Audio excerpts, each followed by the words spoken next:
Luther King was not under any illusion that him being peaceful would make him safer.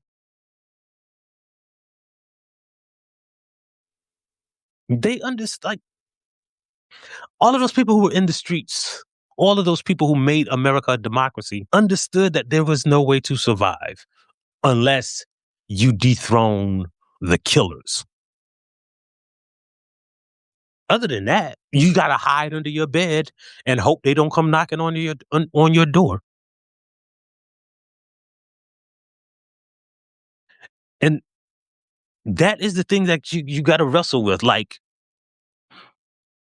you can't be safe if you black, if you brown, if you're not Christian, if you're not MAGA.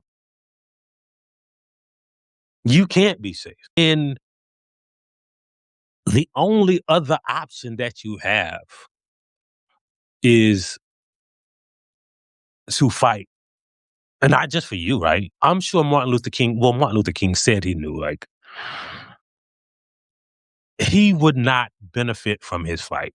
He knew that what his fight was for was not so Martin Luther King would survive, or that his daughters would survive. But if you're going to live in a country, right, there is no, like, everybody lives in fear. There is no peace until there is justice. As he said, right? Like, again, when we go back to the beginning of this, like, why you got to be talking about race, right? Because it's, some people some people feel uncomfortable when they hear it. But as King said, like, peace is not the absence of conflict. It is the presence of justice. That's why people say no justice, no peace, right? Because it is true. You can't live peacefully. You can't have peace. Some people can if you're white, because you get justice, right? Like, there is a whole system of justice that has been configured to protect you. But for the rest of us,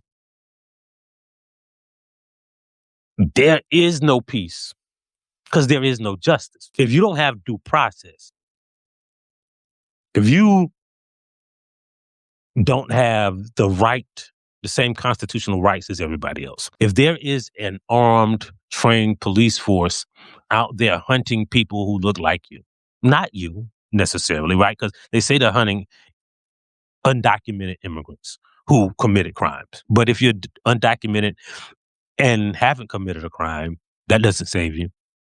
If you're a documented immigrant